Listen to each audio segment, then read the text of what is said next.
Classes and Arbitrage. And today we have an incredible show for you guys. Yes, yes, yes. We have Isaiah Jackson. Y'all know him as Bitcoin Zay. Obviously, this is the Gentleman of Crypto's channel, right? So you should be very familiar with him. And Bless.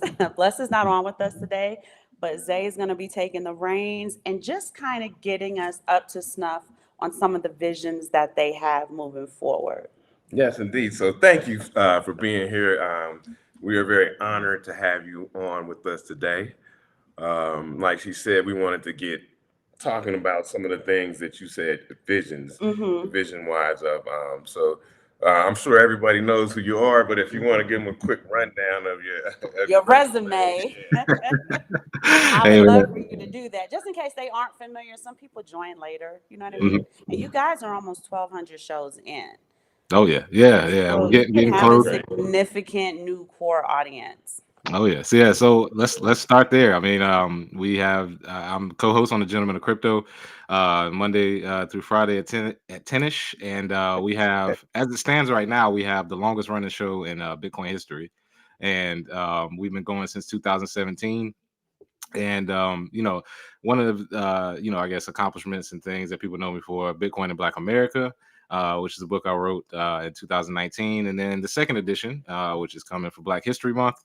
Already started shipping out some for some sponsors and a few other people that have get early reads, but and remind me to send you all one too as well. But so Bitcoin in Black America, Bitcoin education has been my background for the last 10 years.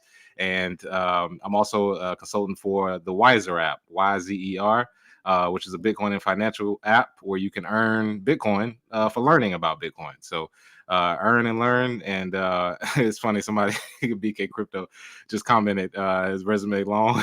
Yeah, Uh huh. I'm gonna keep Resume it long. short because yeah, it's been a lot that's gone on. And then one of the things I'm most proud about is the Bitcoin Summer Camp, which we'll talk about later, and being able to teach not only kids at the middle school and high school level, but also at the college level.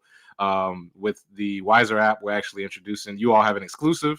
The Wiser app. I just got off the phone with the CEO literally 30 minutes ago, Mhm. and we are introducing the Bitcoin diploma, which is Me Premier Bitcoin, which is kind of based in the global south.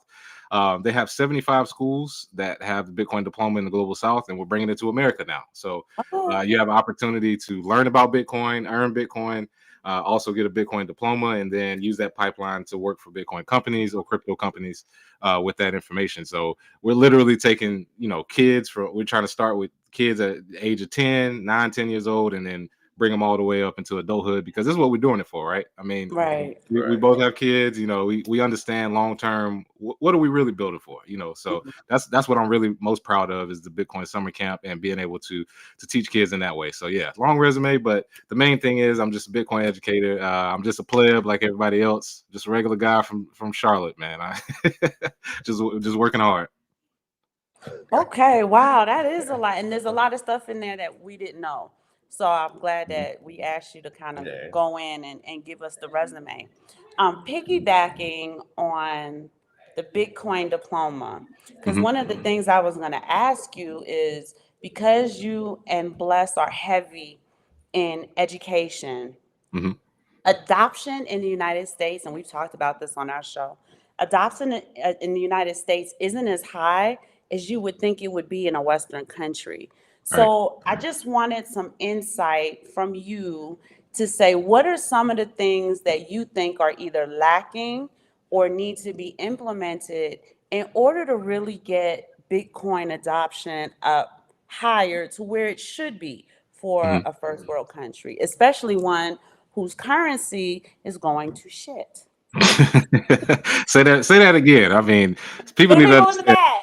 It's over with. People, I mean, our currency was built to fail, and I mean, damn, we're about to have a civil war here in a second. So I mean, it's a lot of stuff happening. But for education, I come at it two main ways. So I come from a family of educators. I was a high school teacher when I first got out of college. I was a high school teacher. I taught computer engineering. I was 23 teaching. I had a 19 and a 20-year-old in my class. Like I was Younger self teaching. So I come from an education background. My mother, aunt, grandmother, uncle, they're all in education. And one of the main things that I've seen being on the inside, being able to see how education system works, is that bureaucracy sucks, man. It's so Yeah. slow. It takes forever for things to change. I mean, they just started getting financial education in schools just in the last 5 years. That's how slow they. Right. I mean, Mm-hmm. I don't know about you, but I didn't have any financial education when I was in high school, middle No. school, anything, nothing. No. And it doesn't help when you have parents, who work a lot, and they're not going to teach. They're not sitting me down with the bills and explaining like they don't know anything about that. They're just like, well, just pay it and go. So from an education standpoint, being on the inside, it's kind of hard to get it into public schools. However, we found a roundabout way to teach kids so that they can basically do the promo for us. So one of the ways is the Bitcoin Summer Camp. Bigger than that is the Bitcoin Diploma, which I described. And then eventually we'll start a full-fledged, which we already have now, after school with Innovative Learning, which is my family. We have we actually have a 501c3 called Innovative Learning. So we have after school summer camp, and that's been going on for 21 years now. Wow. So we've been in the education space for a while. So how do we get Bitcoin to the students? We go outside of the education, after schools, summer camps, apps where they can learn on their own free time. And kids are the best promo because if they really like something, they tell everybody, and then including their parents, including their teachers. And one of the main things we're seeing is that when we approach a lot of colleges about implementing a Bitcoin curriculum, sort of like Cornell. If you don't know, Cornell got the first Bitcoin major. It just came like 2 days ago. Mm-hmm. We've been working on it for a couple years now, but it's starting to pick up because kids are requesting it. They started their own Bitcoin clubs. They started their own crypto clubs or blockchain clubs, whatever, and they started requesting it. Like, yeah, why aren't we learning more about this? Why is this new technology booming right now? And we don't know anything about it. So in an age where everybody has $1,000 computer in their pocket, we're like, well, let's just bring it straight to the kids. We'll have apps, we have summer camp, we'll have after school, we'll have a way for Bitcoin to infiltrate, because that's how most people are influenced. You can't really teach an old dog new tricks. I've been teaching adults for a decade now, and most people, they just don't want to learn anything new, or if they do, they take their time. They don't have a lot of time to learn it, whatever. But one thing I've learned with kids is they got all the time. They may not have any money, but they got all the time in the world. They ain't got no money. They They ain't got got no money. Yeah, it's always one or the other. You either an adult, you got money, but you don't have the time, or you're a kid, you got all the time in the world and no money. So I'm taking that aspect of it and capitalizing on the time that they do have to show them Bitcoin education, so that they can not only learn themselves but teach others, influence their parents as well. We're even thinking about introducing an adult class for the parents of the students. So any student that's enrolled in the summer camp or the after school, your parents will get a free class as well, so that they can learn the same. Because some of the concepts, when I do summer camps, some of the concepts, some of the parents will be chaperones. They'll be like, you need to be teaching adults this. I didn't know the Federal Reserve did that. I didn't realize what inflation does to your wealth. I had no clue about how the banking system was set up, and purposely over time in cycles it crashes on purpose, and why Bitcoin is needed. So these are things that I was like, all right, I can get it in this way. And that's how you have to do it. You got to find creative ways. Like I said, I've been doing this a decade now. You got to find creative ways because it's not standard yet. The standard, perfect way that you have to put it into education. But I do have a little bit of advantage. My mother, she's been writing curriculums for 20 years now. Probably, I don't know, 40 years now of teaching overall. So she has a good knowledge base, and she, I've learned from her and just applied it to Bitcoin. So somebody, I know that they said, am I looking to I guess, let me see what they said, franchise my lessons. So me and King, we had our Bitcoin and crypto course, which of course a lot of people took. Thank you all for that and learning wise. But as far as franchising it, this is the form of franchising it through Innovative Learning. Bitcoin Summer Camp, as well as with Wiser and the Bitcoin Diploma. This is the form of franchising. So getting that out there to have a standard of Bitcoin education where people can learn, and we don't have to worry about going through the system, so to say. I mean, this is Bitcoin. Well, who goes through the system anymore, man? We coming through the tunnels, we coming through the roof, we coming through the windows. We can't go through the front door. We'll find a way. That's awesome. Can I just ask one more question, baby? Oh yeah, go ahead. Same question, but initially, how we came to know you, and this is long before we were on your channel, was through Bitcoin and Black America. I think we saw Yeah. him on So yeah, that's when I first got um knowledge of your book when I introduced to seen you. you Yeah, on Max Kaiser, it's Max the Kaiser. Oh Kaiser yeah. report. Mhm. And then Yeah. we saw him on Boys. I saw the Boy, interview Oh, with yeah. him okay. on Yes. Boys Uh-huh. Watkins, I think. And so I was always intrigued. I said, "Oh man, it's got to." And then I came, like you said, your backstory about being an educator Mm-hmm. first, and then learning about Bitcoin and all that. And I said, "Man, this is really interesting." I started trying to tell people that we Mm-hmm. knew about you, and like Mhm. you said, you can't teach an old dog new tricks, so it's just hard to really hammer it home. Yeah. But for the younger people though, like we have younger sons, we were able to Mhm. get it home to them, and they're real interested in Bitcoin, and then all their other little altcoins that they like to tell me about.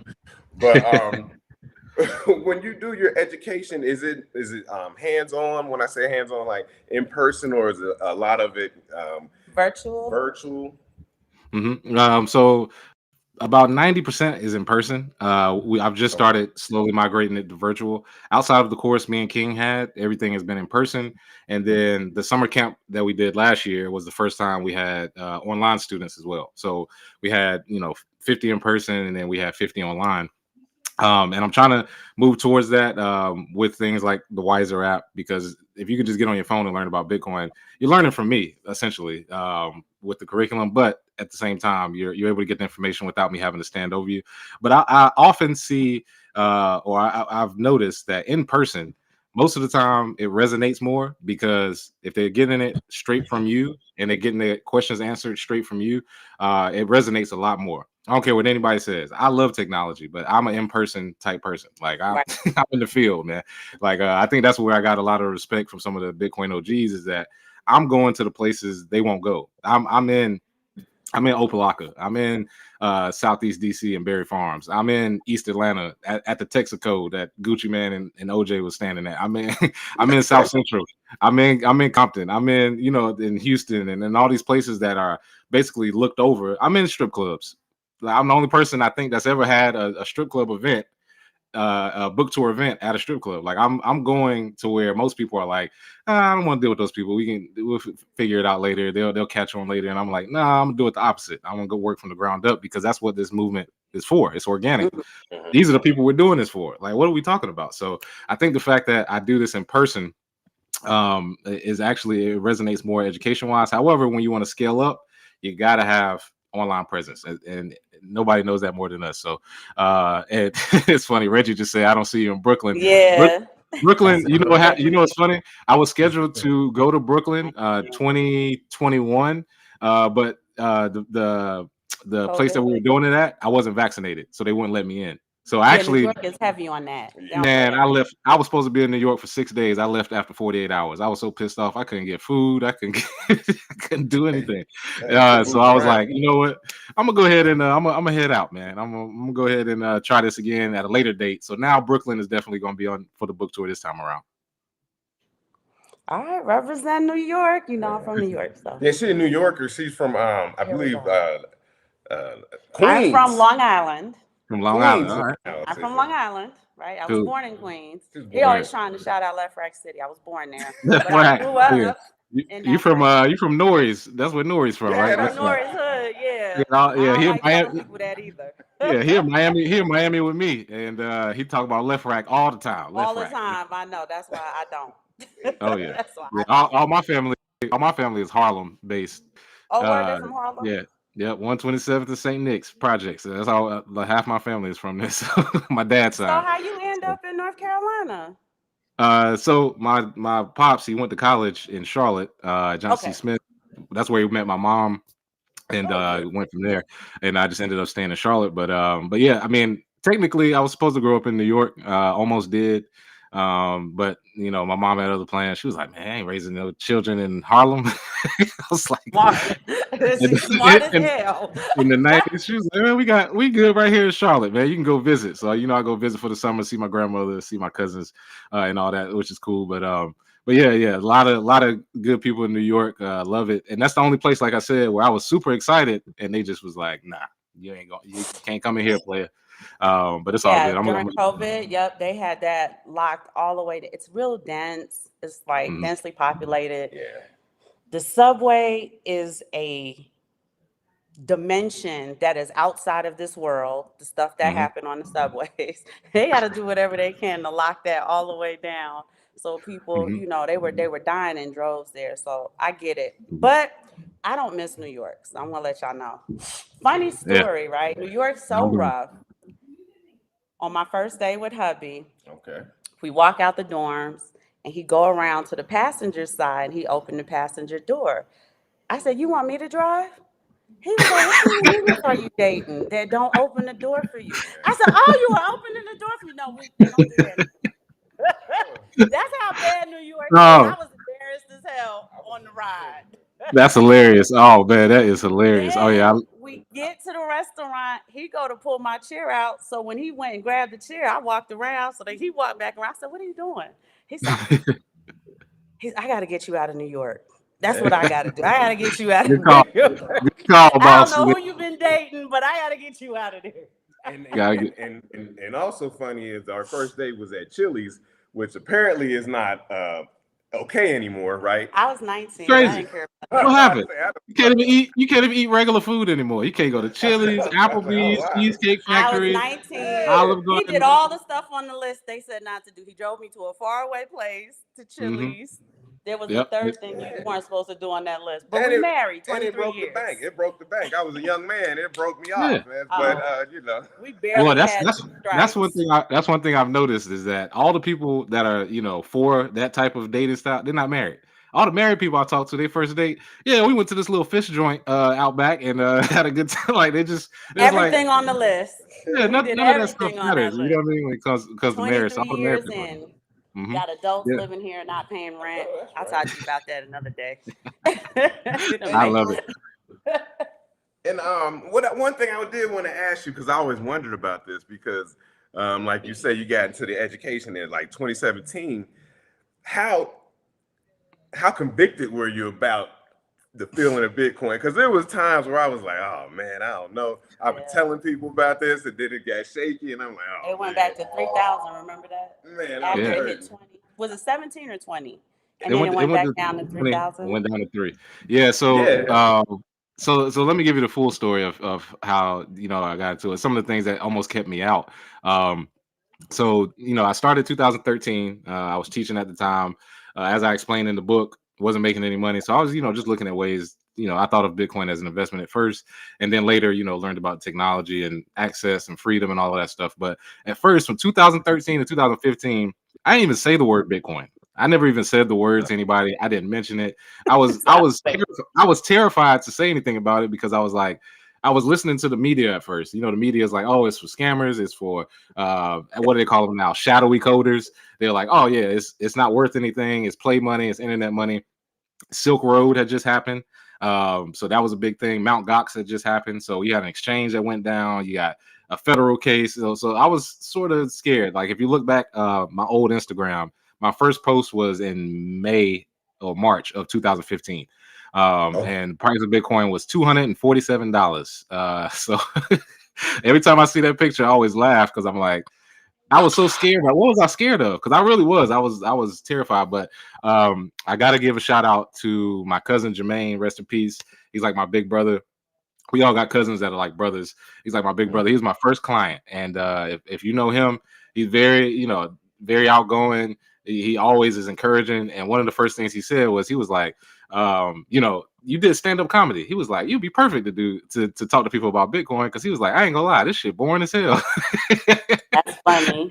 So he took like a comedic angle because he actually used to do some stand up back in the day. He was in a few movies and TV stuff, but he took the comedic angle, and I was like, you know what, that's right. I've done stand up comedy, which might be the hardest thing to stand up and speak in front of people and try to make somebody laugh. That's Yes. terrifying. And he was like, this is nothing compared to that. He was like, all you're doing is educating people on the technology of it, and then it's like a light bulb went off. It was like, I was like, yeah, that's right, because whenever you start talking money with people, they think you're going to get them rich. They think you're Yes. going to fix their life. And I'm like, no, it's a lot of steps that go into building wealth.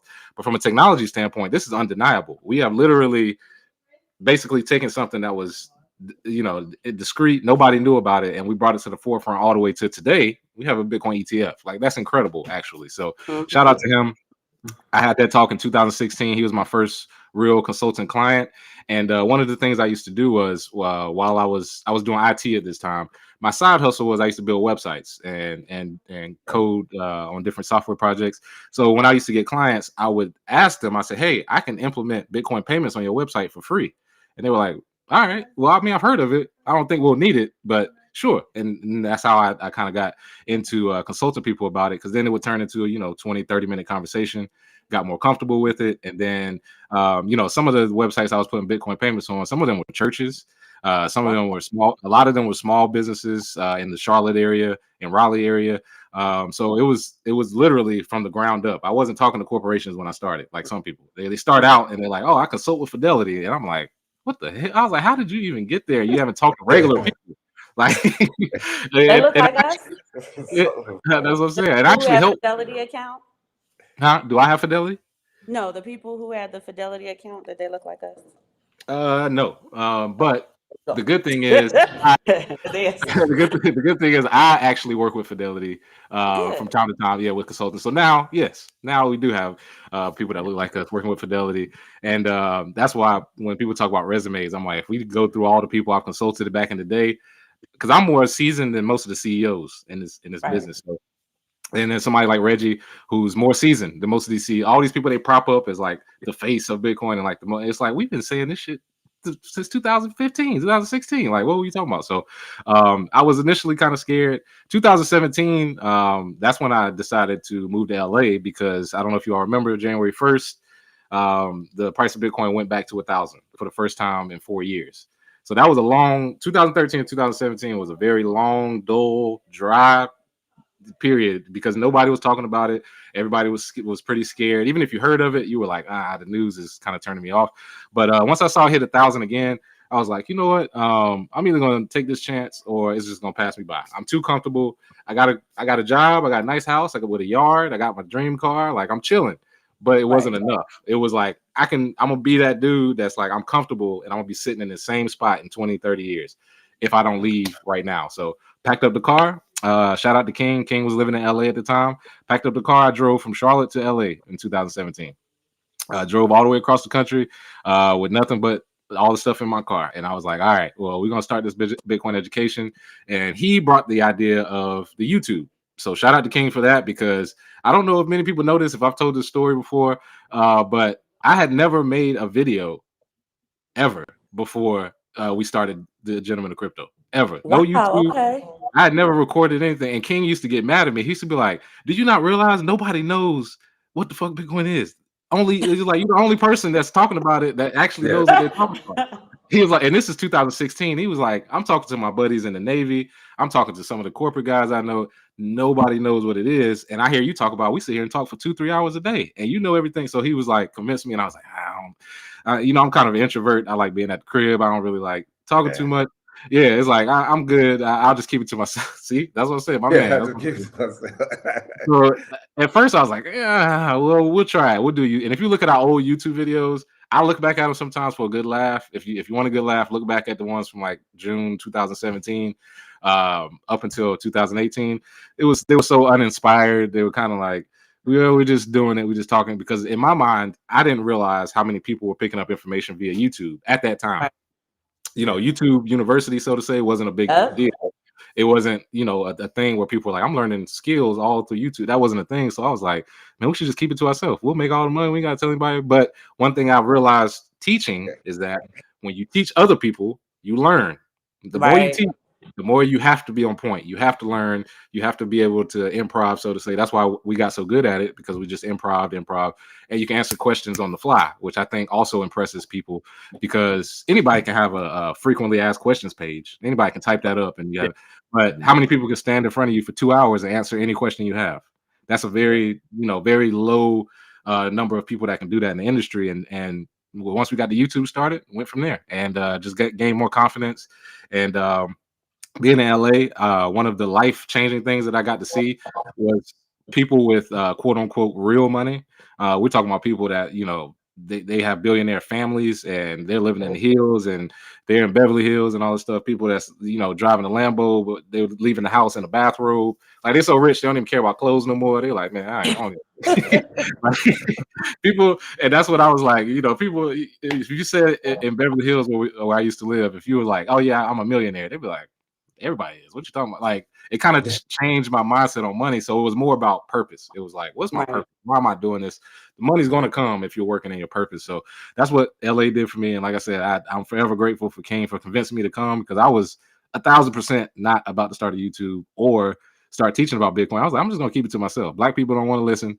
Other people, they're not going to accept me because I'm not a, traditional finance or traditional person. So I was like, I'm just doing myself. And then boom, fast forward 6-7 years, and it's way more people than I thought. So that's sort of my story. But yes, the anxiety was there at the beginning.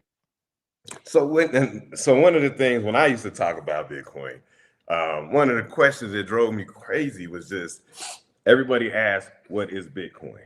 And you felt like you were explaining it over and over and over again, and All then the time. to the point where I was just like, "Man, I don't, I didn't even know." It frustrated me. Did Mhm. you have that frustration as well? Absolutely. And that was part of what made us do the YouTube. We're like, we can get the message out in bulk instead of us. Cause, I was, like I said, I'm in the streets, man. When I got to LA, I was at either a gas station, a club, or a restaurant every single day, at least one, if not, 4 or 5, trying to show them about Bitcoin, Bitcoin ATMs, Bitcoin payments. Do you have Bitcoin on your asset sheet? All of that. I was doing it individually. So when we started the YouTube page, it was able to broaden the message because I was tired of it too. I was tired of like, oh my God, I feel like I'm waking up every morning and I'm repeating the same speech over and over and over. So once the YouTube came out, it became a lot easier. The same thing with scaling up with a Bitcoin course and now with the app. And then, just scaling up that way so you don't have to do that. Cause I feel you, brother. Man, it was some nights I was like, oh my God, is this even worth it? Like, sitting there talking to them blue in the face, and then they still don't do anything about it. Because I was giving people back in 2014, 15, I was showing like my friends or like people I knew, I was giving them 0.1 Bitcoin every time I talked to them. So we talking about at that time it was $20. But I'm giving them 0.1 Bitcoin, which today, of course, is closer to 4,000. But and in the future, who knows what it could be? But I'm giving people 10 million satoshis back then and teaching them, and they still wasn't accepting it. So that can crush somebody if they don't have conviction. And the thing is, the more you look into Bitcoin, the more you learn about the cryptography aspect, some of the old cypherpunk history, how this is not new. Like some people think Bitcoin was created in 2009, it just started. This has been a movement since the 70s, even before I was born. So it was just a lead up to that. So once you start learning about all that, you start getting the conviction of, okay, this is where we're headed. This is where things are going. And again, get more confidence. And the more people I talk to, the more lives I've changed, the more kids I know that have, taught their parents and parents that have taught their kids. All of that is encouraging. That is very encouraging. So, I mean, I had no idea about how much hands-on you were with this. So this is actually refreshing for us. So you and King started the Gentleman of Crypto. At the time, it was just your show at 10ish, Monday through Friday. And Yeah. then you and King had a vision to let's have like Bitcoin television where we can have Right. other content creators who are just as passionate, just as educated, maybe have insights from different walks of life to come on the show and create content in order to help in the process of mass adoption. Mhm. Now that we've kind of got it going a little bit, tell me a little bit more about the vision you have for the channel, for the content, and where you can kind of see it going in the next maybe like 5 to 10 years, Oh yeah. if Yeah. you can see out that far.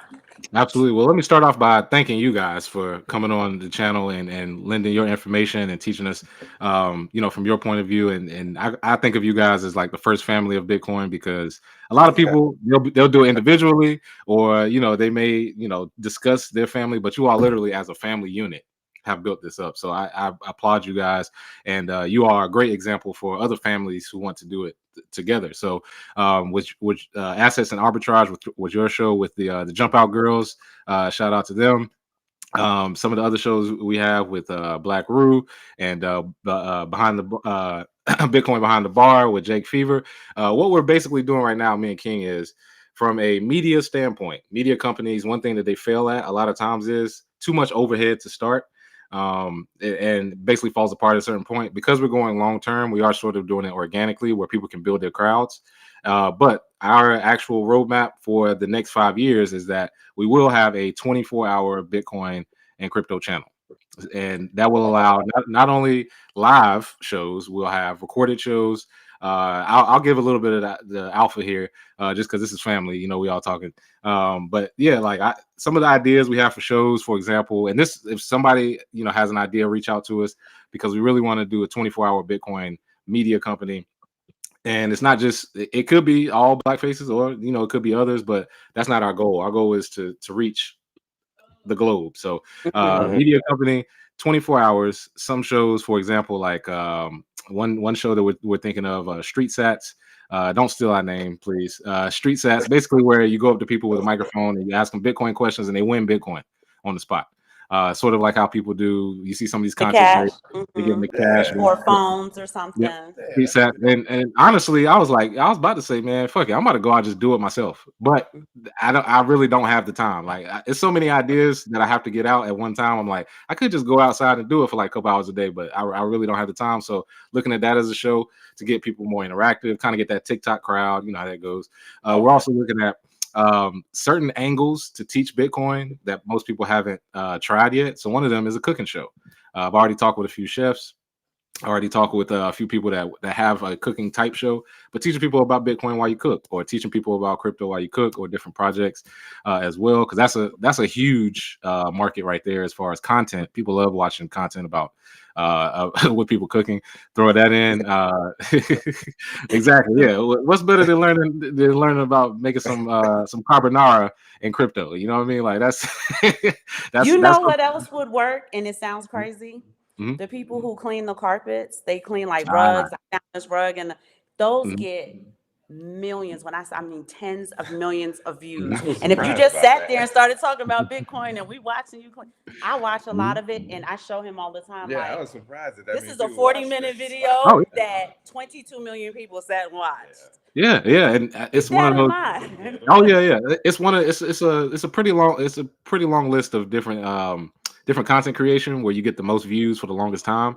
Those type of things, those things that are like satisfying with you know, carpet cleaning, with people having like what is it, where they build the traps where they go down and it goes around and it Oh, knocks the over the physics cup. stuff. You know Yeah, what like I'm talking stuff like about? that. All of those, they The seem, mousetrap. yeah, like the mouse trap and all of that stuff seems silly because, like I said, I'm still coming from a place where I do stuff in person. It seems silly, but I know if we incorporate Bitcoin and crypto, people will appreciate it because it's meeting them where they are, which is the ultimate goal. Meet people where they are, and they don't have to worry about changing their whole lifestyle to try and be in Bitcoin. So we got a few ideas for shows. Definitely want to have all of the shows that we have now increasing sort of the push, social media push for it, turn it into an entire network, and long term being the place that people go for their Bitcoin and crypto information. Because I'm gonna be honest with you, I feel like I've seen every single Bitcoin or crypto show that's come out at least once. They're boring as hell, man. I'm sorry. They don't have they have kind of information, but you'll fall asleep. Or you know, they're kind of entertaining, but they're not really talking about Bitcoin or crypto. They're just kind of speaking in generalities. Nothing substantial that you can take home. So I think we combine the best of both worlds, edutainment, and then we can do it our way. And we don't have to, you know, basically rely on anybody else to fund us, because then that's when the messages, the wires. For those of you who don't know, I used to have a TV show on CoinDesk called Community Crypto. And because they are funded and they have investments in VCs, there's certain messages you can't get out there. And one of those messages, if you all didn't know, I tried to bring on Reggie like 5 times on the show to interview him about the patent and about the case, and they wouldn't allow it to happen. So that's the one thing I learned from working for them, is what not to do in media. Because if you actually want a free open media where you can talk about what you want, do it your way, and get content to people that way, you can't have investors telling you, well, you know, you can't talk to that guy. Oh no, the Simon family, you can't really discuss this with them, because, you know, I don't want that. That's garbage to me. I'd rather do it organic and do it my way. So learning from Community Crypto, as well as what we've done with our show, man, I can't wait. That's our next 5-year plan. And then in 50 years, I want to have this network like Bob Johnson and BT, or like any of these other people that have these networks. Just like I think we're going to see, you know, the CNN or the Fox News or CNBC of Bitcoin and crypto is going to come from people like us. Nobody wants to watch mainstream shit in Bitcoin. Like, that's what most people don't understand. Nobody cares about your mainstream talking points and the way that you do the graphs. So just like CNBC, nobody wants that shit anymore. I don't think they understand that, but they want it this way. They want to talk to people who are regular people who they can also see in person. They can also, you know, meet up somewhere. And you're right about that, because when I started back in just finance a long time ago, I would always watch mainstream like you're talking about, and I would watch Jim Cramer. And I had a book by Jim Cramer, and I read the whole book, right? And then as you've seen as time goes on, we're just like, when we see Jim Cramer, we're just like, oh my goodness, how does he still have a job? I don't even know. Inverse Kramer, everything he says, do the opposite, man. Yeah, I said, oh my goodness. But yeah, I took a lot from him. He would tell you all this stuff. But yeah, like you said, this would be more mainstream. Get rid of that. We want to hear, like you said, boots on the ground people who out here, who really out here doing this every day. So I had a question then. So I mean, as your book is Bitcoin in Black America, so I know your initial was to do it for Black in America, but what would you like to see global adoption be as you like you say, would scale out? So, you know, I do discuss Black America. That's my culture. That's where I come from. That's my family. However, Bitcoin is for everybody. So I want to use our community as an example for other cultures, no matter whether it's race-based, religion-based, socioeconomic. I want them to be able to take the same solutions and apply it to themselves. And you know, one of the things that I've seen is that there's a lot of people who discourage me at first from writing the book, because they're like, well, you kind of just pushed it down to Black people, like you're not talking to other people. And the funny thing is, I'm like, 30% of my customers are from Japan, another 20% are white, another 10% are from Latin America. So that's over 50% of my sales, not even Black people, because they understand, they recognize Bitcoin is for everybody. So if these solutions work for us, well, it can work for you guys as well. So that's really what I want to see as far as global adoption. A few of the things that I want to see that have to change: education, of course, is number one, which is what I'm working on. Number two is peer-to-peer markets. You know, one of the things I like about Ray Youssef, if you know Ray Youssef, he used to be the CEO of Paxful. Yeah, he used to be the CEO of Paxful.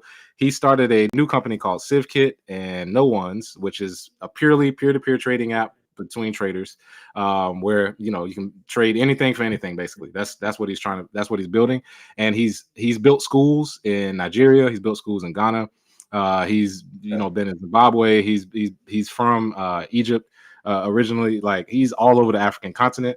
So when we talk about scaling up, we have to look at Africa. So if anybody tells you otherwise, matter of fact, Jack Dorsey, I talked to him not too long ago. Jack Dorsey is moving his operation to Ghana. Wow. Like, people don't understand. Like, he's doing it under the radar, but I'm just giving y'all the free game. It's like Africa is where it's at, because they have the combination of the two main things that drive adoption. They want to learn about it. Like, they have the drive to learn about Bitcoin. They want to learn something new, because pretty much every African nation that we've seen, that they take their corruption is at another level. As far as we see it here, but theirs is at like a whole nother level. So they want to learn it. And then also, a lot of the countries like Nigeria and some of the other ones, they have a younger population. They have, if the average age of a lot of them are 32 and under, that's a perfect place to bring Bitcoin adoption, because not only do they need it, they're younger, so they're more acceptable to the technology side. So shout out to Ray, doing a good job in Africa. I've been working with him with the No Ones app as far as consulting with them. And being able to get things there. So that's what I want to see. I want to see Bitcoin adoption grow amongst students, amongst college students, amongst adults in Africa. And I think most people, when Africa is doing something, people take notice, and they're like, hold on, what they doing over there? So once that happens, I think that's when it'll boom and blow up. Because America, we've been talking about it forever, but we kind of spoiled. But you go to a village and you have a few kids with a cell phone who's able to transact with Bitcoin, and he no longer has to rely on the state. And then that spreads amongst the villages and amongst the cities and amongst different African countries and the African Union who I've spoken with. That's very powerful, and it at least gives them a plan B. Okay, so when you see that, so I didn't know when we first got on this Gentleman Crypto Network, we were talking about El Salvador. We had just came back from El Salvador. We had spent some time down there Nice. and just some information and just boots on the ground, like you said. What do you think about their initiative with the president making it legal tender and just he seems like he's a younger man. I think he's 42 years old. But has like forward thinking. What do you think about initiatives like that in other places, Honduras and Costa Rica? Yeah. So it's not perfect. So I let's get that out the way, because some people think, oh well, this is El Salvador, the Chivo wallet is controlled by the government, and they kicked out a bunch of criminals and stuff like that. Whatever.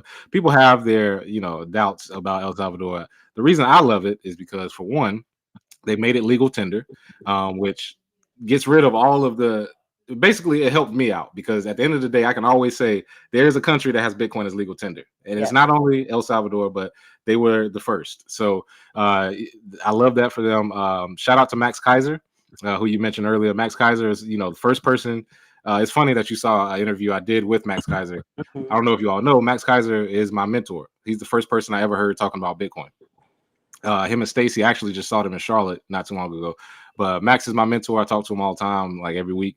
And Max, when I learned from him, one of the main things that he's doing in El Salvador is he's building a Bitcoin country, so to say, without the restraints of American culture, is what I would say. Like, basically, they're used to one thing, and they got all the criminals in jail, and then now they're introducing something new, and everybody is receptive to it because they're like, hold up, we got a Bitcoin hardware store. I can use Bitcoin to pay for goods. I can save in it. I have my own wallet. They got Bitcoin Beach down there. Me Premier Bitcoin, the Bitcoin diploma I was discussing, that comes from my guys at Blink Bitcoin, which is based in El Salvador. They also have volcano bonds. So you can actually invest in government bonds using energy from the natural. So Max and also to Samson Mal, shout out to him. They have the vision of, if you want to build a Bitcoin country, you have to hit all the parts. They have the education, they have the wallets, they got the mining. And then, of course, long term, I think it bodes well for the president, because if he pulls them out of this, which he's already doing, if he pulls them out of their bad reputation, and then to the point where they are basically a superpower for small countries, every country's going to copy them. And they already started. I mean, Brazil, Argentina, Central African Republic is already there. Like, there's a lot of countries that are going to copy that model and use it to the T. They're going to use the exact same model. So this is just testing phase. Shout out to President Bukele. I actually got to meet man, what's the lady's name? I forget her name, but she works under President Bukele. Spoke with her for a long time at the last Bitcoin conference, and I just picking her brain. She was like, we have so much stuff that we're about to do down here. It's kind of overwhelming, but I love it. And I think that we can take that model and you can just apply it to other smaller communities, the same way I do with the Black community, the El Salvador community, the whatever religion community, whatever men community, women's community. It doesn't matter. Kids, you can take the same solutions, because everybody needs to save their own money. Everybody needs to retain their own wealth. Everybody needs access to markets. So these are the things that you introduce. I love it, man. I can't wait to see more countries adopt it. And I also, just to piggyback off of that, I think President Bukele and Max Kaiser say they were looking at El Salvador to make it like the next Singapore or Dubai for the Western world. Right. And so, and like you said, they'll just take that blueprint in smaller countries. And, of course, we always talk about the game theory.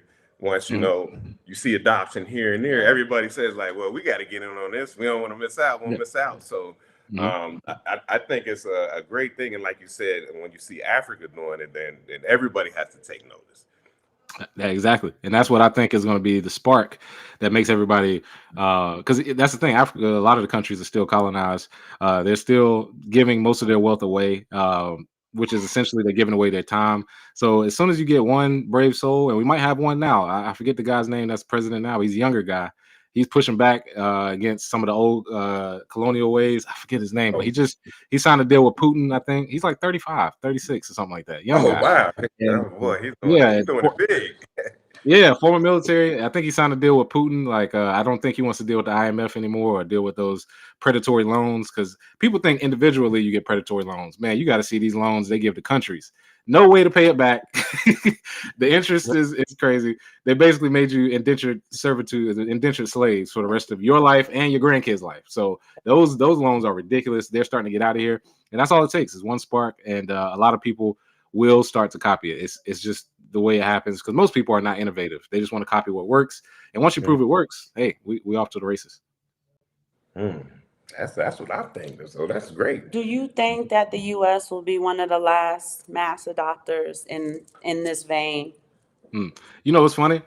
The U.S. Bitcoin wallet, I forget how much they have in it, but you know our federal government has a Bitcoin wallet. They have Yes. like $1 billion worth of Bitcoin. So I don't think they'll ever adopt it as a medium of exchange because we have the top medium of exchange, so to say, the dollar. As the value of the dollar decreases over time, this is what they're going to do, and they already started it with the BlackRock ETF. They're trying to, through surrogates, not the government directly, through surrogates like BlackRock and some of these companies, try and get as much Bitcoin as possible without saying that we're accumulating as much Bitcoin as That's possible. what we're doing.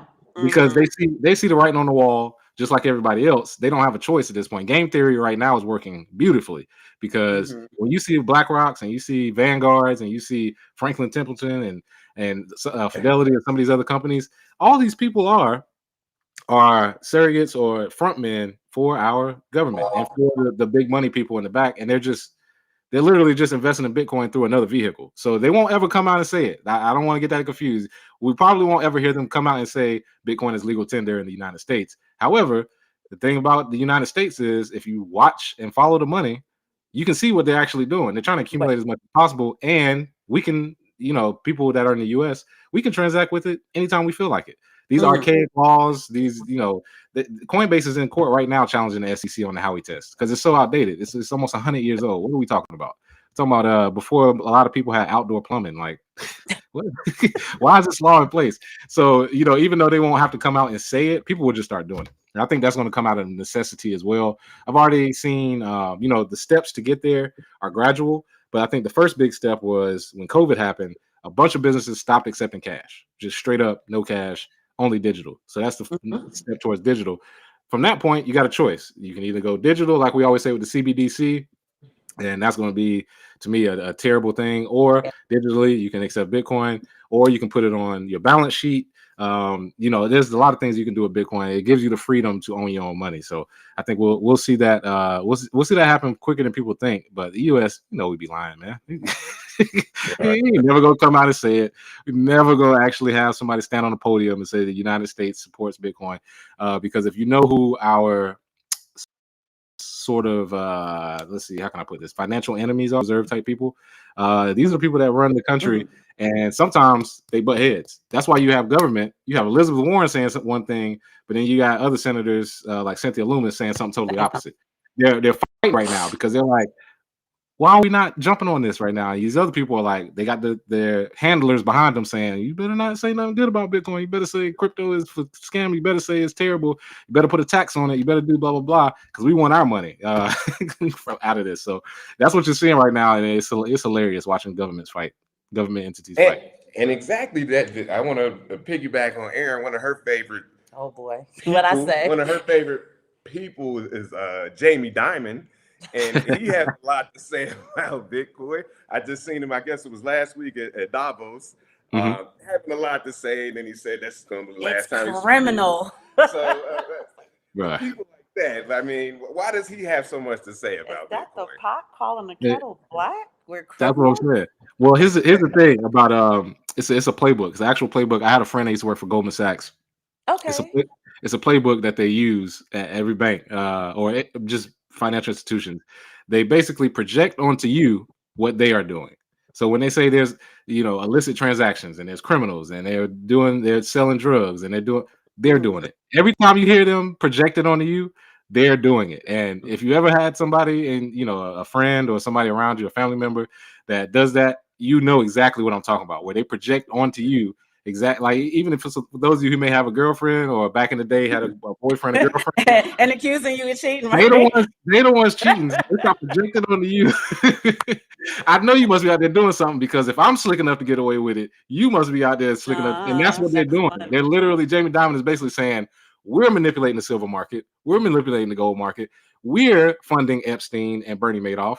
We're letting illicit drugs go through, like the Santander Bank and some of these other ones. When they project onto you, they're doing it, and they just want to project it onto you. So the focus now is on the Bitcoin and crypto market. Like, oh, that must be the scam, and the scammer is sitting right in front of you. Diamond is sitting right there. He's literally taking a page. I mean, it's not even just American. China. What did China do? They banned it. Yeah. I think 15 Because it times. also has an intrinsic value of freedom. Right. And I'm thinking, I know that that's the US's whole thing, right? Because we did a show a couple shows ago, maybe several shows ago, where we talked about how the 1% has stolen trillions from the 99%, right? So, you know, Bitcoin also, in addition to its wealth value, has an intrinsic value of independence. So there's no way China is gonna allow that type of they don't want anything to lose out of their control. No, and I'm gonna go back in on, because I mean, I know people don't like to speak on Jamie Dimon. We got to go in on him though a little bit. Yeah, let's do it. I'm ready. He is the CEO of a cartel. Continuously, I keep getting these articles about Chase closing accounts, Business accounts, their business seizing accounts. money and doing all this stuff and jamming you up. And also, Jamie Dimon, I believe, well, as a company, has had at least 2 RICO charges. Is that correct? Just Yeah, two, at and least fine 2. up for a third one. Yeah, at least 2. We can probably look it up, but yeah, he's had a few. So can you or I get a RICO charge and not be sitting in a federal prison? Absolutely not. You can't even get a speeding charge and not be sitting in prison. For some people, like a RICO charge. And see, that's the thing. I'm glad you brought that up. Is that there's rules for thee, not for me. And people have watched this happen to them for years and years and years. There's a breaking point at some point. The only problem was there's no alternative solution. Like, I'm sure there's plenty of people before Bitcoin was created that was saying the same type of things. They realized there was some sort of corruption, but it's like, what do I want to do about it? Not use a bank? You know what I mean? Like, they're like, well, whatever. So they just accepted it. Now you're starting to see people where they're like, but hold up. So that means, hold up, y'all been doing this whole time. Y'all been doing all this corruption. Y'all not going to jail. Y'all just paying off, fines or whatnot. But you don't want me to go to this alternative where I don't ever have to worry about that? I'm out of here. I'm gone. Like, it's ridiculous. And they pick and choose, different things that they want to hit on. Like the SEC, if they did a full, real investigation of Chase, of JP Morgan Chase, or if they did it of Bank of America or Wells Fargo, the corruption would be so rife they would have to shut down the next day. The problem is the people that work for the SEC used to work for these banks. Used to work for the SEC. So they like, why would I investigate my boy? We used to work together at the SEC. We still go play golf. Why would I investigate and take him down? Or even if they do it, if you ever watch the show Billions with Paul Giamatti, even when they do it, it's like it's a soft jab. It's not even a real hit. It's like, okay, well, we'll fine you, $500 million, and they'll be like, oh, that's cool. We made 20 billion. Like, they don't care. Like, who cares? Like, literally manipulating. And that's one thing in the second book that I have a laundry list of things that JP Morgan has been caught doing, and most of it flies under the radar because they just pay it and it just goes away.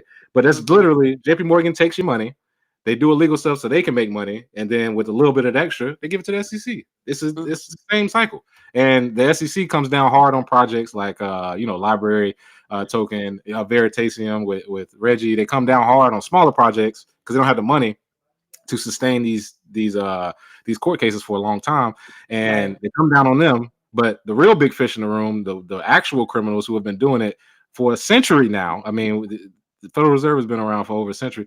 They won't even look that way. I mean, how can you when literally we're talking about people that went to college together, roommates, people that are friends, they golf together, their kids play together. The good old boys. And it's like, why would I investigate my boy? Like, you want me to investigate my old boy? It's funny. In 2018 or 2019, I took this whole course through MIT courseware about blockchain technology, and it was taught by Gary Gensler. right? Mhm. And then all of a sudden he flipped the script. I say, hey, I thought he was solid, like what he was teaching. I say, I just think this is legit. And then he Mhm. just flipped the script and went there. And I was like, oh man, he's Yep. But they have to. It's kind of like when people are hackers, those good Mhm. hackers, they will hire Yeah. in order to keep from being, you know what I mean? Like if we can't beat you, you got to join us. Right. We Mhm. ain't gonna join you. You got to join us. So talking they about like got them. Frank But I Abagnale. have a Yeah. I question mean, for the you, good Zay. old. Oh, so sorry. I was gonna say that's the good old get down and lay down. It is. It is.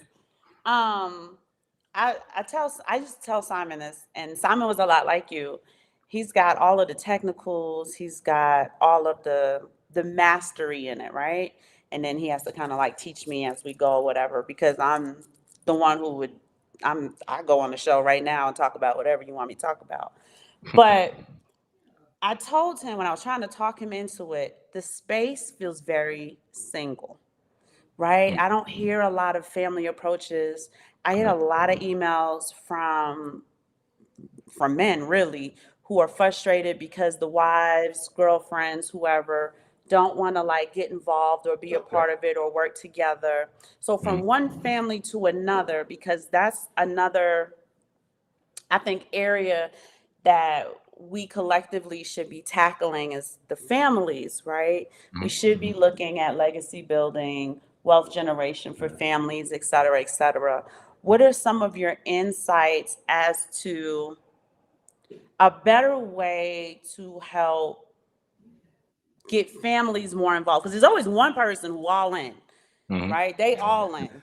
And then it's typically, I hate to say this, ladies, but it's typically the wives who are like, yeah, I'm not really feeling that, or I'm not interested in it. Like, you could do whatever you want to. Yeah. Um, the kids are separated from it, right? Because mom's a Right. nation builder.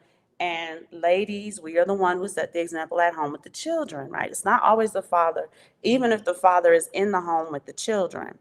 So, Mhm. what is a good way you think that we can collectively tackle getting more adoption? And at this point, not even adoption, just interest. Mhm. So, Family like, wise. yeah, like I said before, meet people where they are. So that's one of the main proponents of the final chapter in the book, Generational Bitcoin. When you want to get family involved, what I mean by meeting people where they are, let them do things that they already do and earn Bitcoin, right? So you don't have to explain it. They don't need to know the technicals. They don't need to know everything. Here's what you do. Tell your wife, hey, baby, download S Miles. Every time you walk, you earn Bitcoin.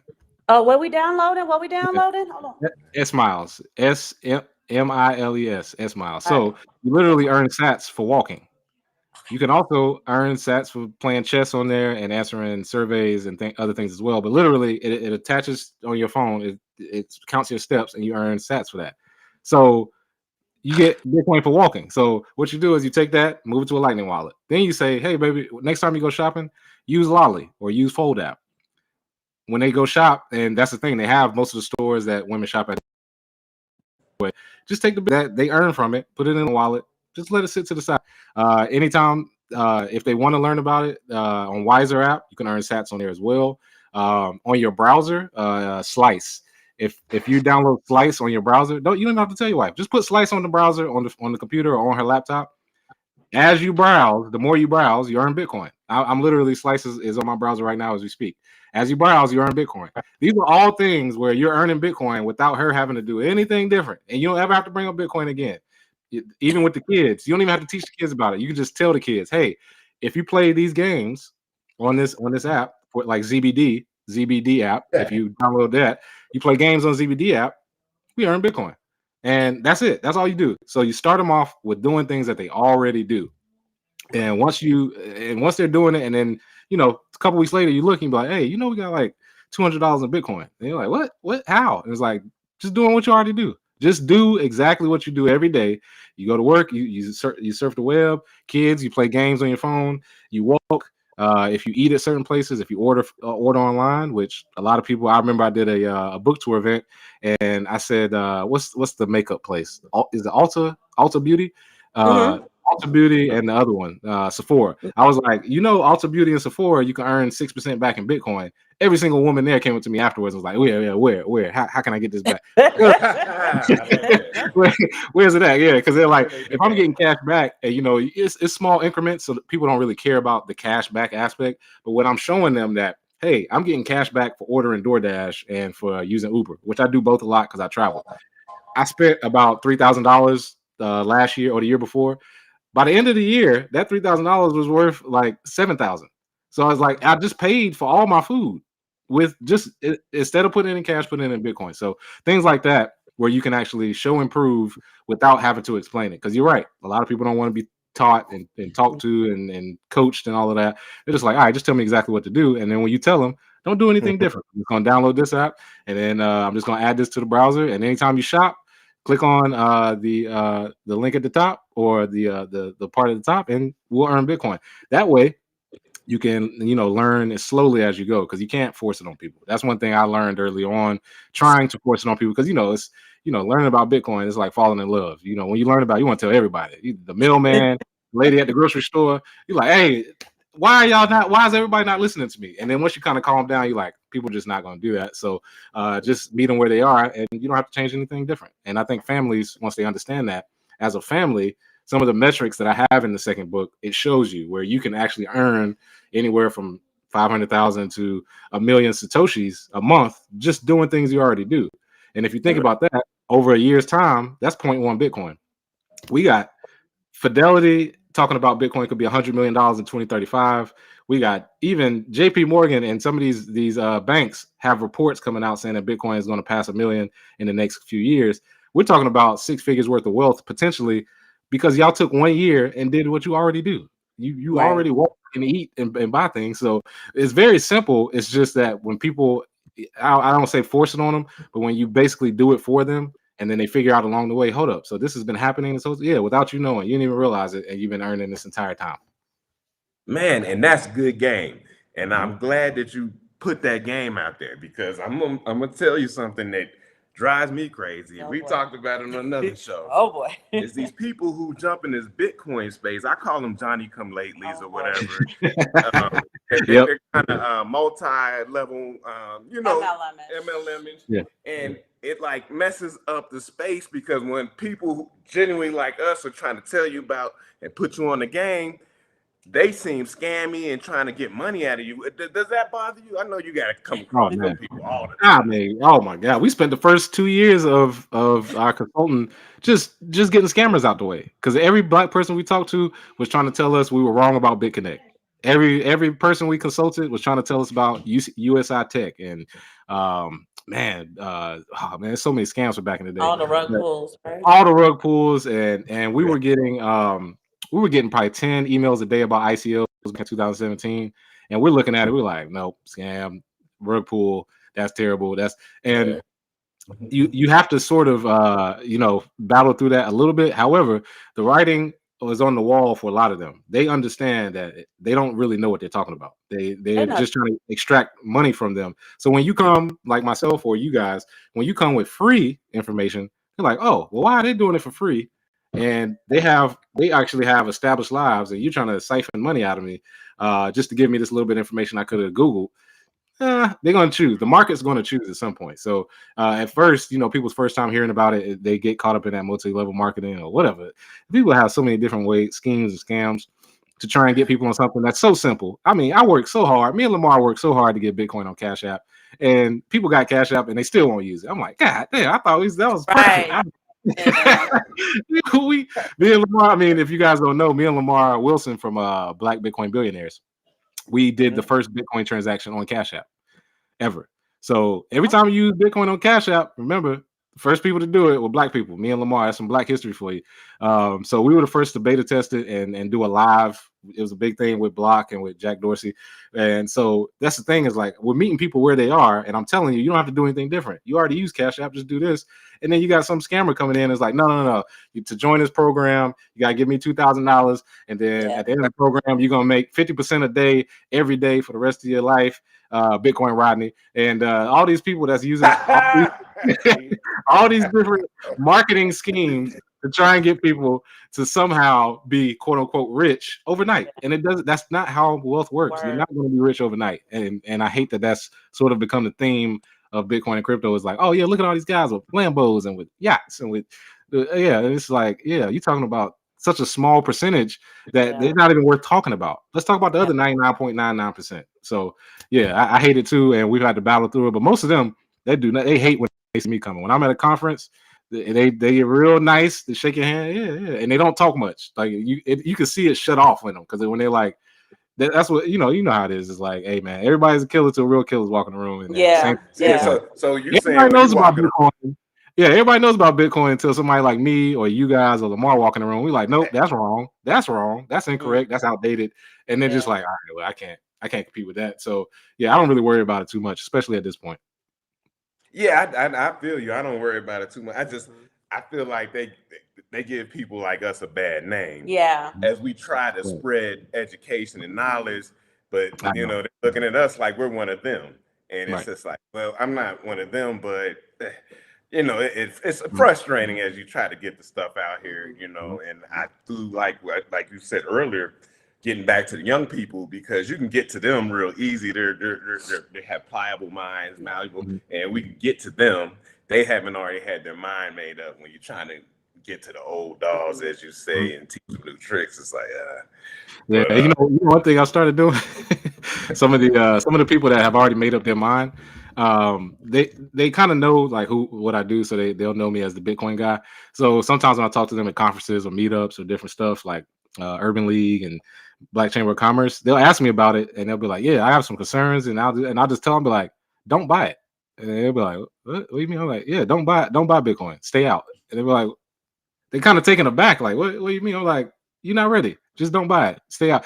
And then what that does is a reverse psychology. Now you Yeah. made it where they're like, oh, now I'm definitely gonna check it out. But if you basically telling me we don't want you, we don't care, more people are gonna come. And I said that on when I was on Fox. I was on Fox Business.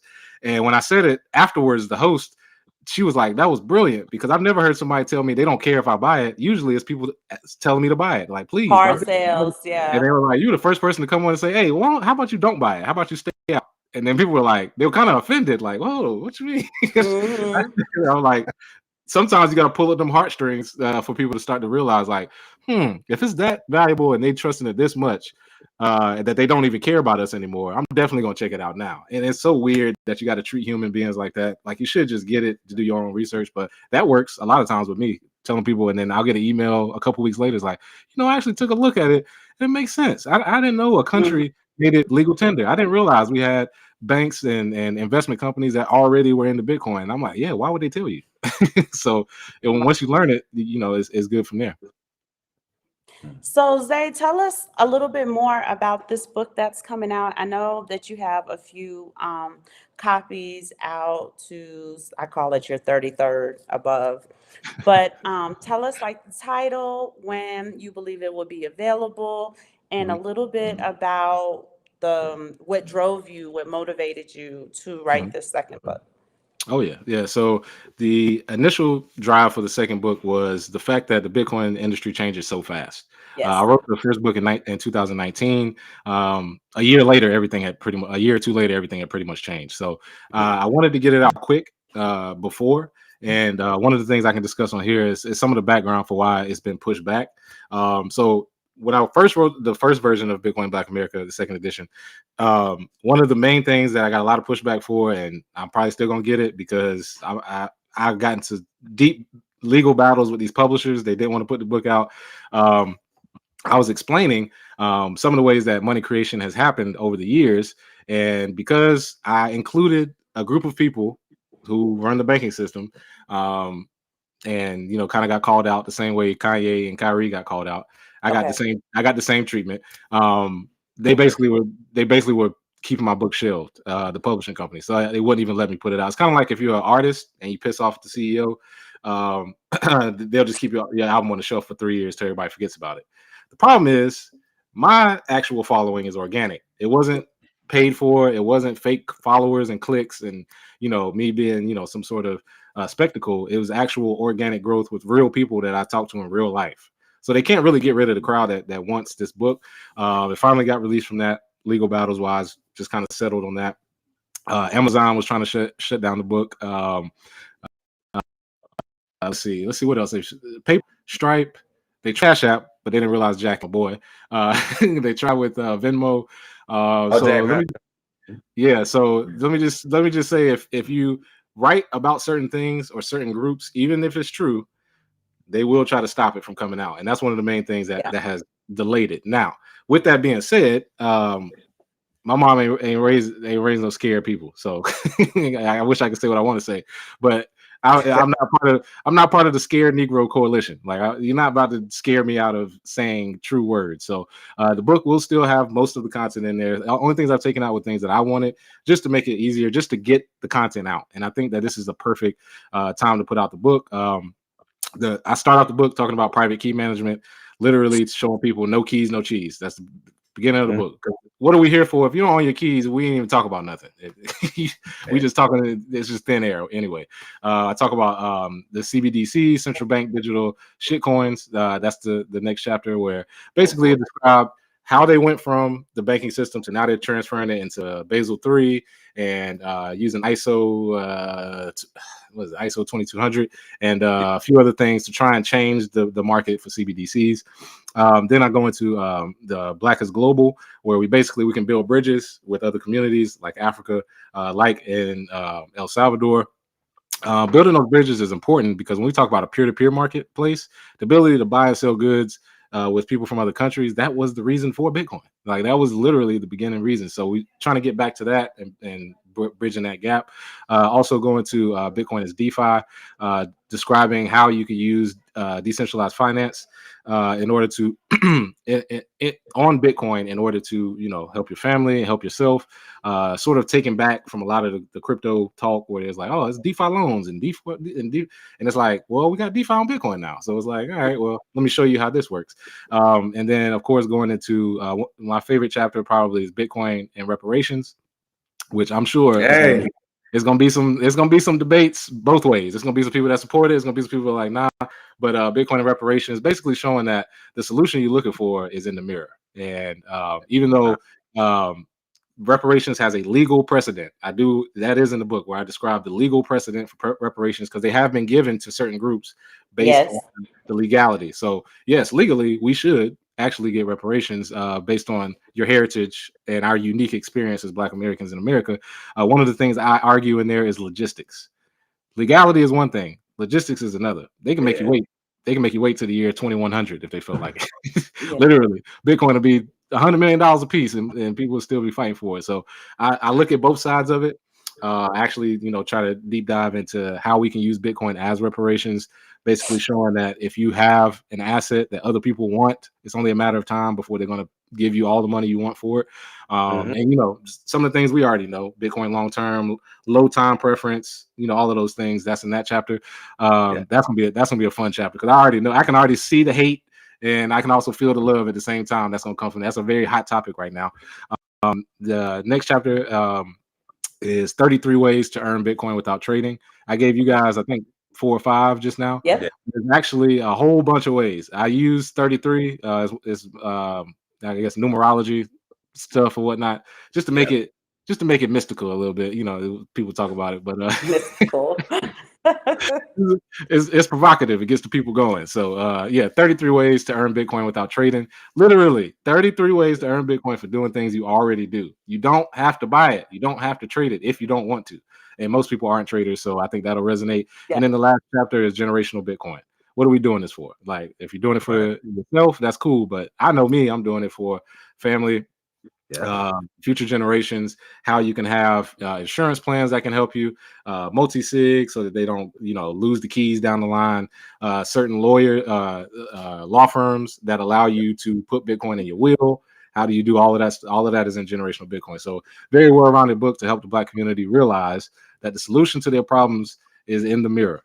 You can solve the problems that you need to solve for yourself, and then you can explain it to other people to solve it. Because I see too many people trying to solve the whole community's problems, and their problems not even solved. I'm like, do it yourself, and then we can spread it out to everybody else. So with Bitcoin making people self-sufficient, you start there, and then you show it with other people and how they can leverage it to help make their life better. So that's the second book. Like I said, I'm so excited to get it out. Valentine's Day is looking like the release date. The only reason it will be pushed back is because of some of the shipping stuff with Amazon. They already messing with me. I'm like, the first couple of ones I tried to ship got returned, and I was like, what's going on? And Was they it were like, oh, global or domestic? it was domestic. That's what I'm saying. It wasn't even global because I have a international order already in Canada, but I don't even want to try it until next month until we get everything sorted out. But yeah, once it's And then out, we're in Mexico, and we you're in typically Mexico. don't Yeah. get physical copies. Yeah. So if it's available on Kindle, then Well, that's sweet though, because maybe I could actually get a Valentine's gift for the first time in many, many years. That's how we do it. Yeah, you see the marketing play. Yeah, that's the. in my defense, Zay, my birthday is on the 10th of February. So when we get to the 14th, I'm still on my birthday glide. I don't know why, but women will celebrate their birthday for the whole month if you let them. Boy. February is my month. It's my whole month. Like, oh man. I'm on my birthday glide around the 14th-ish. So. But let me ask you. I want to. I got two more questions. I know I respect your time, man. You've been here a while. I just got two questions, but I wanted you. Did you need to read any of the comments, or everything was? Boy, it's so many comments. Oh, okay. My bad. There were a few questions, Zay, and I do, if we can maybe answer the people's questions, I'm gonna find them. But we really appreciate you coming on. As content children, right? When we talk to the Jump Out girls, that's the content cousins. But when it's you, we the content children. We really appreciate you giving us a platform because, like I said, like how you said, to utilize Bitcoin as our way of solving our own problems. I was seeing in the space, like, it's just a bunch of single people talking. I'm a mom. I want to have grandchildren very soon. And I want to know, like, I would like to see other people, like how you just gave us some game, like, hey, Aaron, you walk 6 miles a day. Why aren't you getting Satoshis for walking 6 miles a day? I walk like 30 miles a week. That's easy money because I do the same. So, and I only do like 2 miles. And it's easy. Like I said, it's literally just walk. Right. But even just other ideas on how families integrate, teach, like whatever it is you guys are doing. I personally would like to see more families, right? Talk about ways that they implement, because it may just spark an idea to do something, or we may spark somebody else to, kind of do something. So we appreciate you giving us room on your platform. Easy Fix had asked earlier, do you think exchanges like Coinbase are safer now after last year's bank failure, or are they still susceptible to issues if a liquidity crisis occurs this year? Oh boy, that's a very loaded question because here's the thing. Coinbase has been running fractional reserve Bitcoin banking, so to say, since 2017. The thing is, with them doing that, they have all of the controls and mechanisms in place, just like Robinhood, just like some of these other exchanges, where if it's too much volume, they just shut it down. And we all know the meme of Coinbase. I've even put it out there myself. There's only 3 things guaranteed in life: death, taxes, and Coinbase shutting down when the price goes up. So those are certain things. With Coinbase, I think it's going to continue to happen just like it does with other exchanges because of the volume. However, what they do have is protection, and because they are the liquidity pool for BlackRock, they have to move it through BlackRock, GBTC, and BlackRock. They have to move it through Coinbase. In order for them to put it 1-to-1 with your ETF. I think that actually makes them legitimate because you ain't messing with BlackRock's money. You ain't messing with Fidelity's money, GBTC. Like you're not going to mess with their money. So I think by Coinbase IPOing and becoming sort of the standard traditional finance version of what they want Bitcoin to be, they're protected. So even though you may have shutdowns, you may have some issues, I don't see Coinbase going away simply because there's too many hands involved at this point. And I think there's too many important people to have their hands involved to let it shut down for good or to let something happen to it overall. However, I've seen some black swan events, boy. We ain't see COVID coming. I mean, we ain't see certain things happen, and that could be something that brings it down. Watch out for Tether as well, because that could be something that temporarily brings the market down. But as we know, long term, it won't matter. Even if Coinbase stopped existing tomorrow, Bitcoin's gonna be here forever. So it is what it is. So don't worry too much. And remember, I am Mr. No Keys, No Cheese. So you know me, I got an old video from 2018, how to get off of Coinbase is on the channel. So I've been That's talking about them for a long time. They kicked me off in 2016. So I already saw the writing on the wall way back then. Mm-hmm. Keenan asks, what do you think about Bitwise posting their Bitcoin ETF address? Oh yeah. So in the name of transparency, that's good because they're basically showing the other ETFs, hey, we have transparency, and like you said, game theory is going to kick in where people are going to be like, hey, why is this ETF fully transparent, but you guys are just telling me I have this Bitcoin? Because that's what's going to happen. They're going to be transparency like Bitwise, where they show you how much Bitcoin they actually have. Then you're going to have the paper Bitcoin, where they're telling you individually you have 50,000 worth of Bitcoin, or Yeah. investment wise, you have 100,000 worth of Bitcoin. But if you ever tried to take out the Bitcoin, you can't because it's cash in, cash out. So they don't ever really have to have the Bitcoin they showed you until they try to cash out, which could be, they could delay it. They could say, oh, well, give us 48 hours, or they could, find liquidity from somewhere else and not have a liquidity crunch. So I love that Bitwise is doing that because that's going to spark a question where people are saying, they're transparent, you're not. Why not? And they're going to have to answer those questions.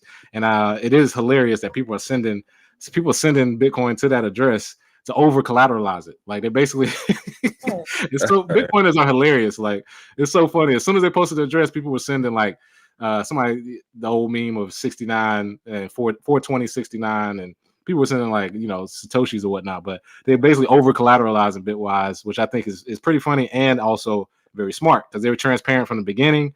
I think they're going to attract a lot of customers that way. Oh, that was a great move then. Yeah.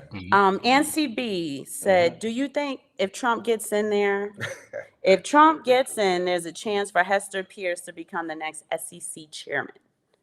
Well, it's a chance, yeah.